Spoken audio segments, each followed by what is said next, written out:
नमो सिद्धाणम्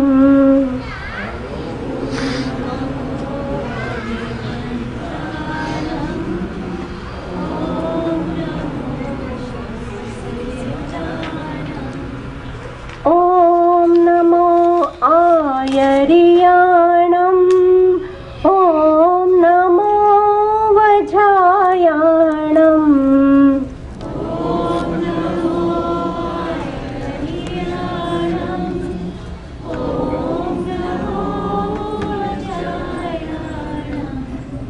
नमो लोये सव साहूणम् मेसो पंच नमोकारो साहूणम् एसो पंच नमोकारो एसो पंच नमोकारो सर्व पावपणासनो मंगलो पंच नमोकारो सर्व पावपणासनो मंगलाणं च सौवेसिं पढमं हो वै मंगलम् मणं च सौवेसिं पढमं हो वै मंगलम्. Meaning, I bow to all the sadhus, the teachers, upadhyayas, the head teachers, acharyas, who regardless of their caste, creed, cultural background, race or religion, who are walking on the path of moksha. I bow to all the liberated souls, the Arihantas with body and the Siddhas without body, who have achieved liberation, the single most difficult human accomplishment. Today we are celebrating approximately 2600th birth anniversary of Bhagwan Mahavir, the 24th Tirthankar. There are 24 Tirthankaras in Jain tradition. Tirtha meaning sacrifice, Aham meaning I, Kara means the one who has sacrificed his I or ego. As most of you may know that in Jain tradition there is no concept of God as the creator of the universe. God in the Jain tradition means someone who has achieved a state by conquering his all internal enemies or achieved the state of moksha. And as most of us also know that Vedic Paddhati believes in God as a creator of the universe, but Shloka 14 and 15 of chapter 4 of Bhagavad Gita also confirm that God may be a creator of the universe, but he is not responsible for your own actions, or he is not responsible for the fruit of your action. It is our own ignorance which thinks that God is actually acting on our behalf. Sometimes we feel, sometimes we pray because we think he's actually going to do something. So it is our own ignorance which thinks that the Creator has a role to play in actions and its results. So what I would like to do is, for the next 5 minutes, I would like all of us to go on an imaginary journey to Alaska. So this whole congregation is on a cruise to Alaska, and all of us know we have tremendous love for each other. And so the tour operator is so pleased with us that he says, you know what, I'm going to actually take you to another island which is like heaven. So we are very happy. And so everyone starts asking, what is this island? So he says, there are 4 theme parks in this island. One is the pleasure park, one is profit park, Prestige Park and Power Park. You can have whatever you want in these parks for free. But there is one condition, that when the buzzer goes off, you know the buzzer like Olive Garden buzzer, when the buzzer goes off, you got to come back to your pickup point. So the pleasure park, you can have whatever you want, you can please your senses, whatever you want to do, you can do that. In the profit park, the earth is made of gold, the trees are made of silver, the fruits and flowers and leaves are made of precious stones. In the prestige park, you can have all brand name stuff, whatever you need to boost your status. And in the power park, with very little effort, you can be popular and famous. So everybody is really excited. Now I'm making plans that I've been working, taking care of the home, and I'm so tired. So I'm going to collect a few material things, but I'm going to spend most of my time in the pleasure part. I'm going to have a lot of fun, post pictures on Facebook and stuff. And my husband is saying he's going to go to the power park because he's never experienced power, having married me who never listens to him. So he's making plans of going to the power park. So like this, all of us are making plans, all of this is free. And based on our current situation and our sanskars, we are all making plans to go to these parks.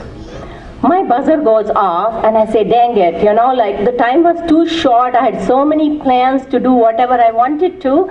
But well, nevertheless, I follow rules. So I go to my pickup point with my all Michael Kors and Gucci's and silver and gold and BMW and whatnot. And I go there and the tour operator says, wait a minute.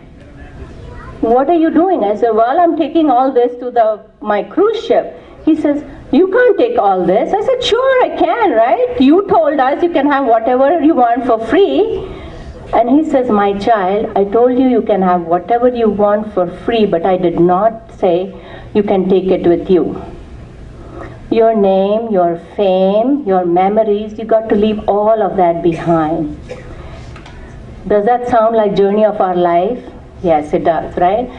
So, what is life? Life is time between birth and death. When you are born, death is evident. But when you die, should birth be evident? All Eastern religions which believe in the principle of rebirth or law of rebirth, should you be reborn when you die? Our upbringing and societal norms tell us that, you know, if we are pursuing, if I have a lot of pleasure and if I have a lot of money and I'm famous and I have prestige, everyone respects me, I'm kind of on the right track and right path, right? As our parents start aging, when you see someone young die, and that's when you start questioning the logic of, do I really understand life? And that's when we turn to the scriptures to guide us through the journey of life. So both Tattvartha Sutra and Bhagavad Gita say that yes, it is true that when you are born, death is evident, but again being reborn is in our hands. But you got to do something. I chose this topic of Bhagavad Gita and Tattvartha Sutra because they have played a very important part in the journey of my own life. Bhagavad Gita teaches me the art of the life, and Tattvartha Sutra teaches me the science behind the life. To me, spiritual path is like cooking. It is science and art. I must first understand the properties of all the ingredients in this universe, and the cause and effect and the interaction between the ingredients of this universe before I can actually apply them and make it into an art.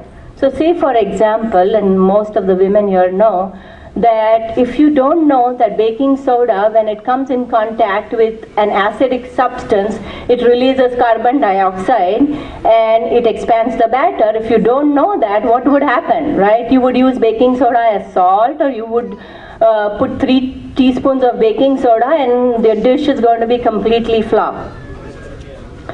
So Tattvartha Sutra explains the ingredients of this universe in detail, including the interaction and effects of interaction. So what is Tattvartha Sutra?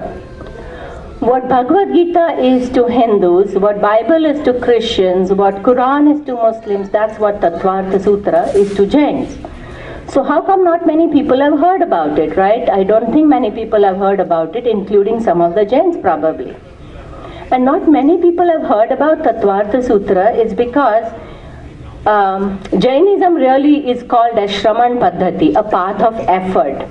So there is a lot of emphasis on effort, and in the Shraman Paddhati, Sanyam, Tap and Tyag get so much importance that the text, the sutras, the language, Sanskrit, Prakrit, English, all this is very secondary in the Shramanic Paddhati. Tattva means that which is, or the nature of reality. And the other belief in Shramanic Paddhati is the only thing permanent in this universe is Tattva. Everything else is impermanent. So my body or any matter for that matter is continuously changing form, and when we say impermanent, it doesn't mean that it extinguishes, it means it keeps continuously changing its form. So as most of you know that Bhagavad Gita was written by Vyasa Muni, and the attempt was to document all the teachings of Vedas and Upanishads which were being passed on in spoken words. Bhagavad Gita has 18 chapters and 700 shlokas. Tattvartha Sutra was written by Swami Umaswati Muni. Muni in Shraman Paddhati is equivalent to Rishi. So it was written by Umaswati, a mathematician and a physicist. It was his attempt to capture the teachings of Agamas. So what is Veda and Upanishads in the Vedic tradition? In Shramanic Paddhati, it's Agams, which are all captured in Prakrit. It was his attempt to capture all the teachings in Sanskrit, as Sanskrit was getting popular. So Tattvartha Sutra has 10 chapters and 350 sutras. The teachings in my view are identical. The level of detail, of course, differs. Bhagavad Gita is what I should do to get moksha, and Tattvartha Sutra is about the ingredients of this universe and why I should get moksha. So let us take an example. So let's say, if you're talking about fire. Bhagavad Gita style is, my child, this is fire. Fire is hot. If you go close to that fire, you're going to get hurt. So don't go close to the fire. Tattvartha Sutra style is, fire is rapid oxidation of material in the chemical process of combustion, releasing heat, light and other products. The nature, intensity of burn and time to recover from that burn depends upon the time you held your hand in the fire. I'm just talking about style, it doesn't talk about fire and all, okay? And you are accountable for your own well-being. So let's say if the style, when Sanjana was little, she wanted to cook rotis with me. All girls want to make rotis with their mom. And then she would do the round thing, but when it came to flipping the roti, she would just hold her hand like that, in the fire and watch mom's reaction. And so then my style explaining to her was like Bhagavad Gita style, very soft, right? Beta, don't do this, you'll get hurt. Now, when she's 18 or 19, she does the same thing. Do you think I will use the same style with her? Probably not. I'll say, I hope you understand what fire does to you. I've paid for 18 years of education, right? And so, Tattvartha Sutra style is terse and aphoristic. Bhagavad Gita style is very soft. Like the name suggests, it's a Geet, it's a song, it's a dialogue, it's a coaching session between Bhagwan Sri Krishna and Arjun. Tattvartha Sutra style is very factual. The beauty in the Tattvartha Sutra is there is no mention of any of the Tirthankaras, no mention of the word Jina. And I think for me personally, the most amazing thing in the Tattvartha Sutra is there is no I or you. There is no aham, tvam, vayam, And I'm like, how can anyone write 10 chapters, 350 sutras without using the word I or you? If you tell me to complete 3 sentences without I or you, I think I would say the sky is blue, the roses are red, and then I don't know what, So there is no. So these styles are reflective of the authors. They are not a reflection of the teachers, because as all of us know that neither Bhagavad Gita nor Tattvartha Sutra were written by the people who were teaching. They were busy getting moksha. They were trying to purify their life. So Tattvartha Sutra's first sentence is Samyak Darshan Jnana Charitrani Moksha Margaha. Enlightened worldview leads to enlightened knowledge, and enlightened knowledge leads to enlightened conduct. Enlightened worldview is the cause, and enlightened knowledge and enlightened conduct is the effect. It's the same like baking soda example. If I don't know what baking soda does, I wouldn't know how to apply or use it in practice. The second sentence of Tattvartha Sutra is Tattvartha Shraddhanam Samyak Darshanam. Having faith in the Tattvas itself is Samyak Darshan. So when somebody tells us some underlying reality or principles, I have 2 choices. I can go and experiment, or I can have faith in it, right? So again, take example of baking soda. I can go and spend lifetime experimenting that when it comes in contact with acidic substance, it releases carbon dioxide, or someone tells me this is what it does and I have faith in it. So what are these tattvas in Tattvartha Sutra? It's all about only 7 tattvas. The first tattva is Jeev. Jeev, or in Vedic Paddhati we call it as Chetan. So what is Jeev? Jeev are sentient beings with souls. Soul is a substance, but it is not like matter or energy. This is the only substance in the world which is aware of its own existence.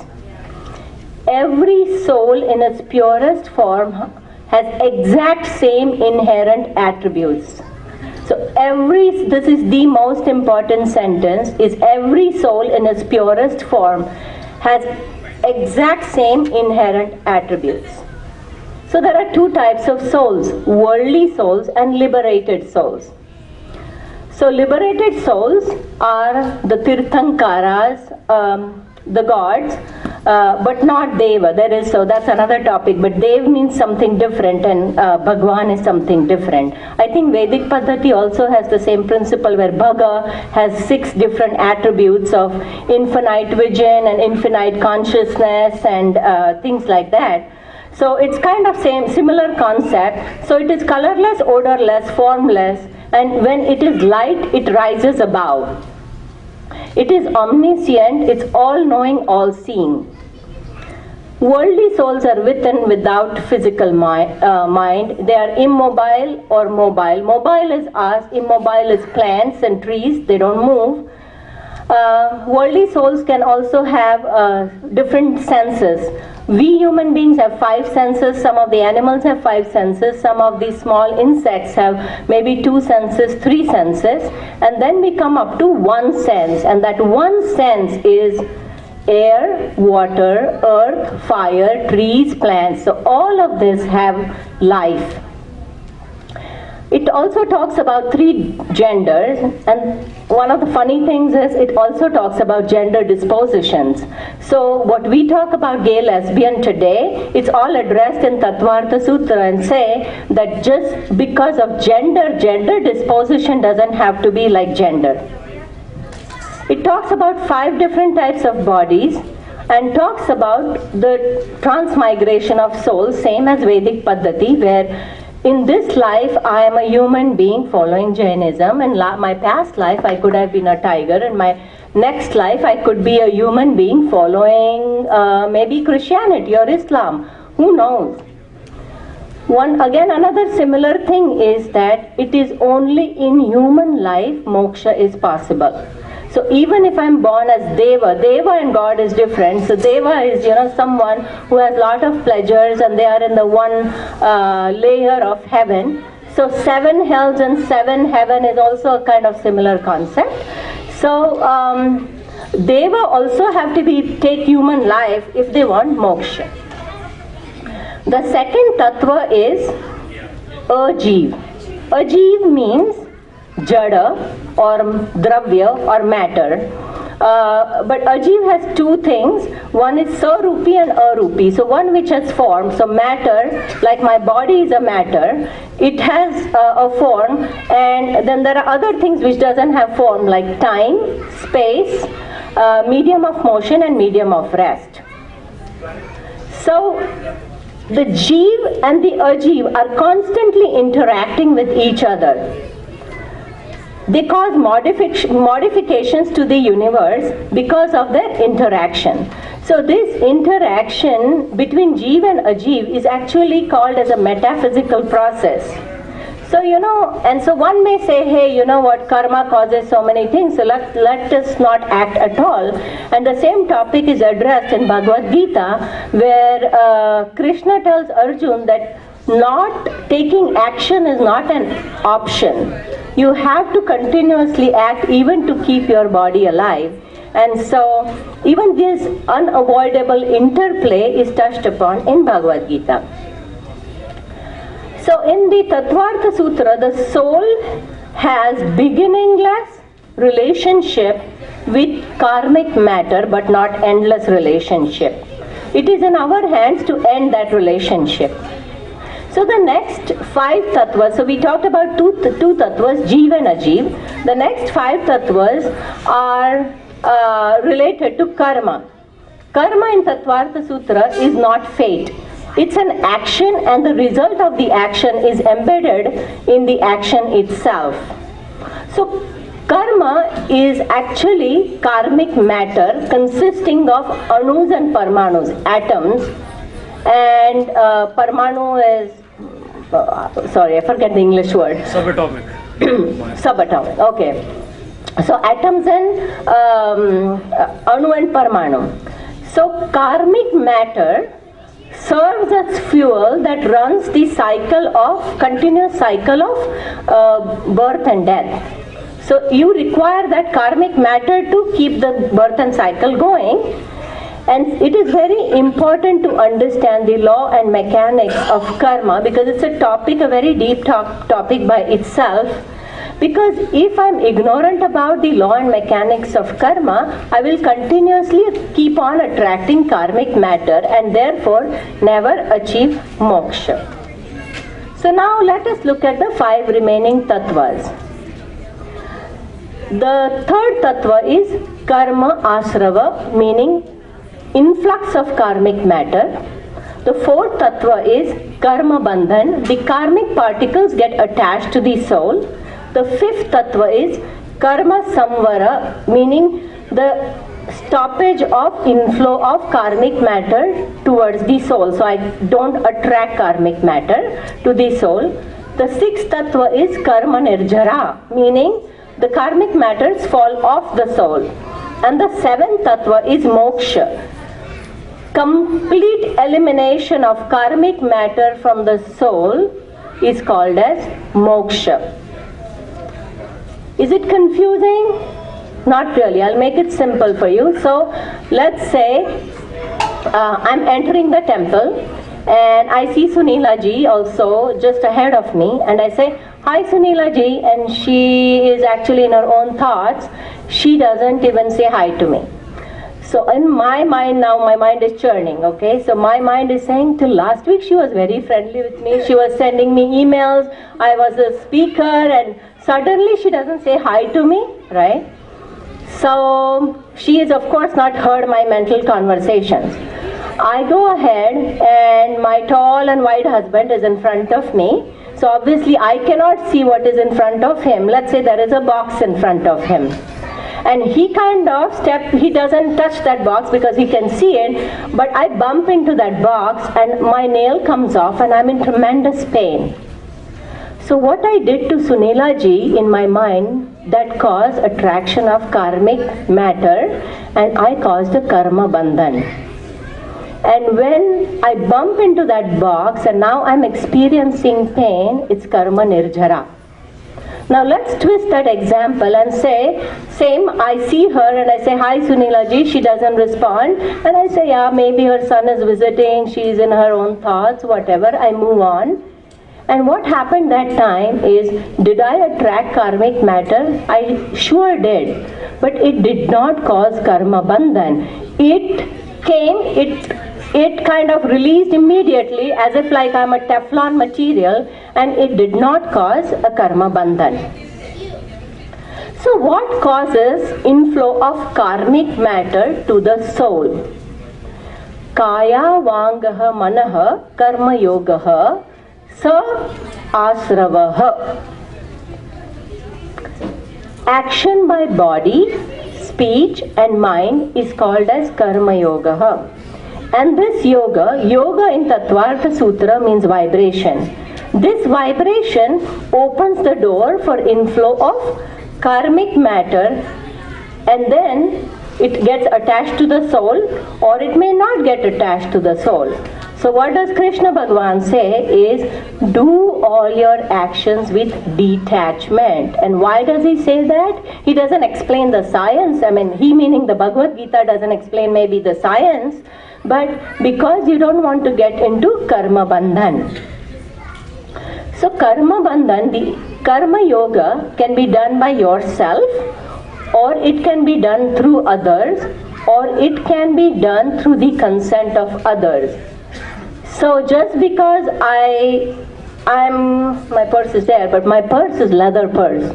I did not kill that animal, but I caused it, right? So by buying that purse, I indirectly approved killing of a animal, which gives me fresh, the more expensive my purse is, the more younger the animal was, because it's a very good quality leather. So based on this philosophy, actually I don't know how many of you know, but the festivals of Jains are all related to Sanyam, Tap and Tyag, and the biggest festival of Jains is Samvatsari. So Samvar means stoppage of karma, and Vatsari is Utsav. So it's a Utsav where you stop absolute inflow of karmic particles. And in that week, people fast, and Jain fasting is where people may not eat food for 1 week, 1 month. People take Maun Vrata, where people don't talk, and there are a lot of, depending on your capacity, people try to minimize, the attraction of karmic matter. Shubha punyasya ashubha papasya. Good action resolves into beneficial karmic matter, and evil action results into attraction of not beneficial karmic matter. So it's not about what I did to someone, it's the effect which will happen to me is the indication if whether my action was good or bad. Now omniscient souls, they actually can correlate this was the action and this is the result. Because we are not yet there, we cannot connect two things. But the moment I'm in pain, it's an indication that I caused pain to somebody else. And when I am happy, or something is giving me pleasure, that means I have given pleasure to somebody else. So activities carried out with passion. Passion, the word used for passion is kashaya. So kashaya means anger, pride, deceit and greed.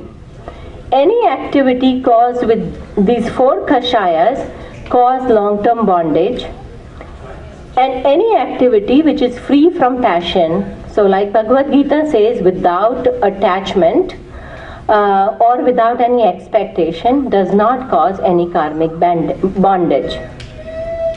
The nature and the strength of bondage varies according to our psychological conditions and our sanskars. So Now, is this clinging thing, is also in Bhagavad Gita? Yes, sure it is. In chapter 4, shloka 14, there is a shloka which says, actions do not cling to me because I am not attached to their results. He who understands this lives in freedom. And in this situation, he is the soul. So, in my interpretation, because of course my upbringing as a Jain, I think Bhagavad Gita is not just a dialogue between Shri Krishna and Arjun. I think a big part of that dialogue, in my opinion, is a dialogue between the soul and the body. The nature of bondage is based on type, duration, intensity and size of karmic material. So, therefore it is very important that when we have this interaction with Jeev and Ajeev, we must do it with complete restraint and self-control. So like in the Vedic Paddhati or the Upanishads, where we talk about the 10 yamas, in the Tattvartha Sutra it says, so how should I interact? Because Tattvartha Sutra doesn't talk about I or you.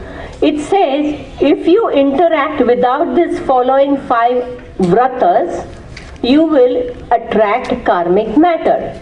So what are these vratas? Now the word yama also means self-control, and vrata is also self-control. In Tattvartha Sutra, there are 2 vratas, Anuvrata and Mahavrata.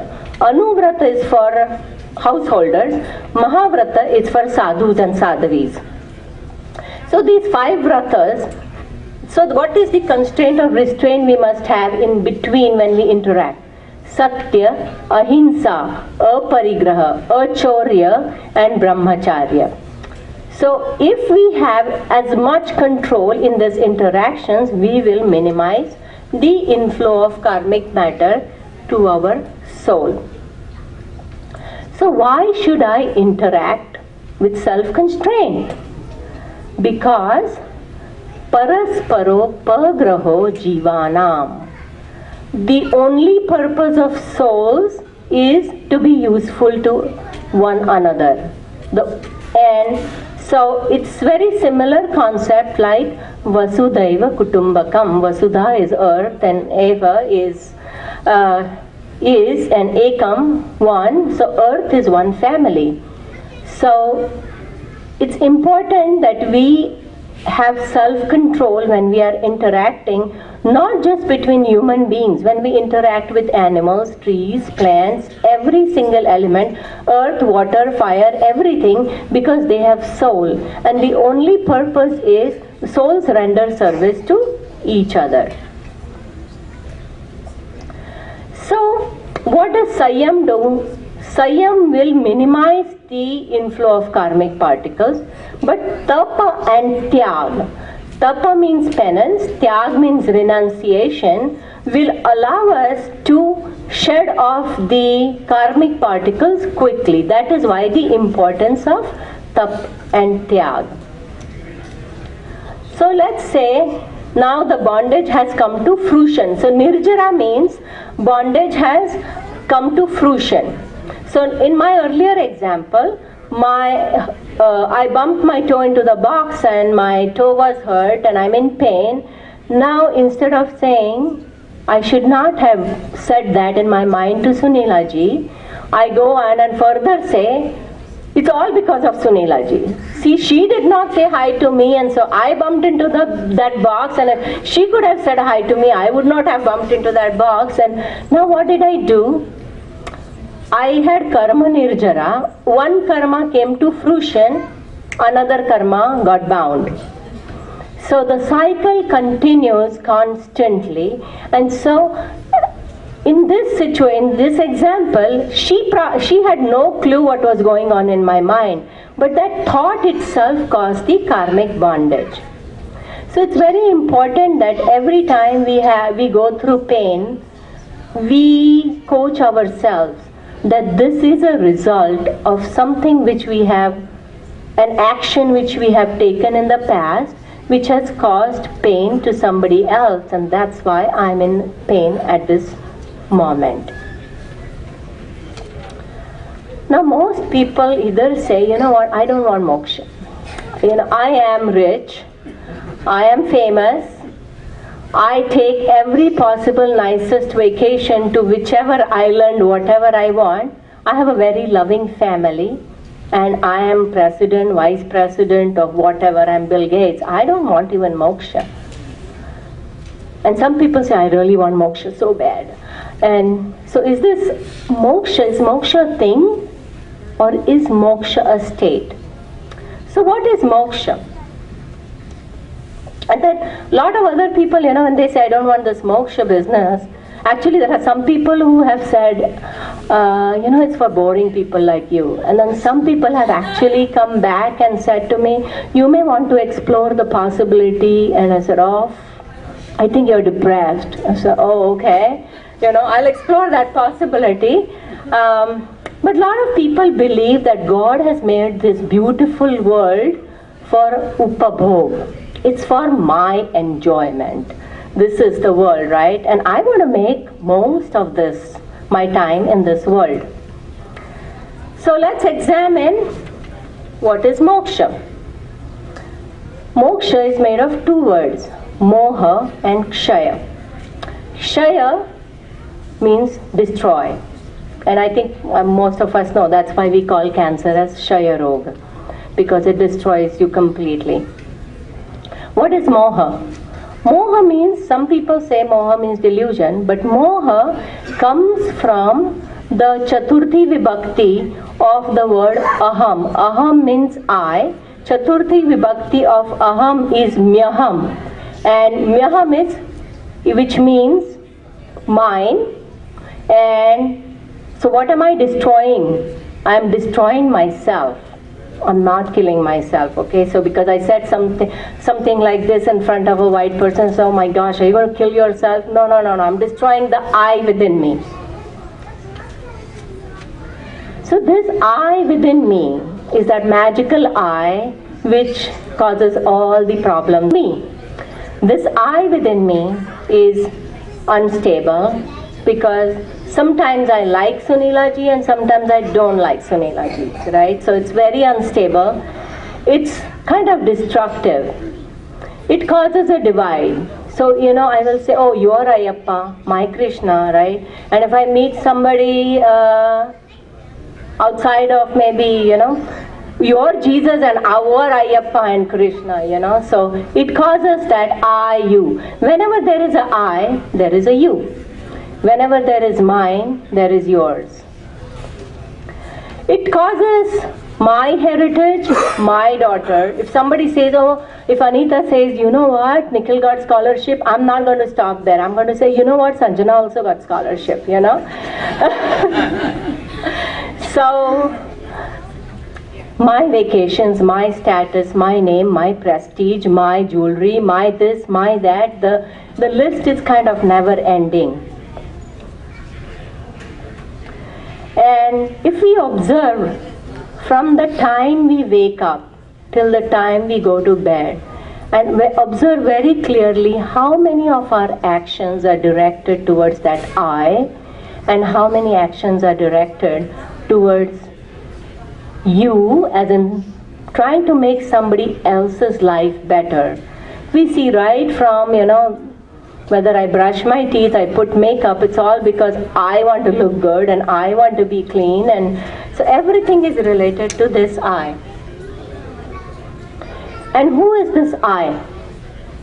Now it's like, who's this I? Is body or the soul?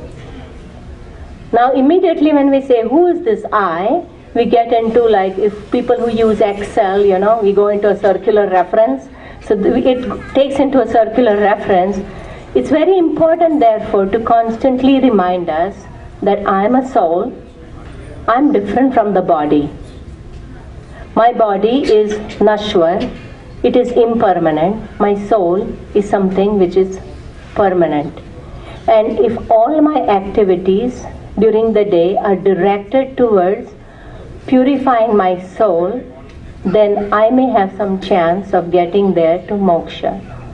So let's imagine like soul is like a light bulb and it's really dirty and I'm doing everything, you know, I try to put all more bulbs in the room because I have no light. Instead, if I could just keep on removing those karmic particles from that bulb, I could become more spiritually aware, and then one step would lead to another step in purifying my soul. So, you know, I am soul is like the magical 3-letter sentence, I love you. It's so easy to say, but it requires a lot of effort to prove it. And my husband is still trying to prove it. It is his 7th life and सातवां janam hai, and I think he's starting to realize, man, this is all coming to an end. So I have 50 minutes. So thank you for allowing me to share this fusion recipe of Bhagavad Gita and Tattvartha Sutra. Namaste. Na means not. Mam, mine or my. Asti. Nothing is mine. Namaste.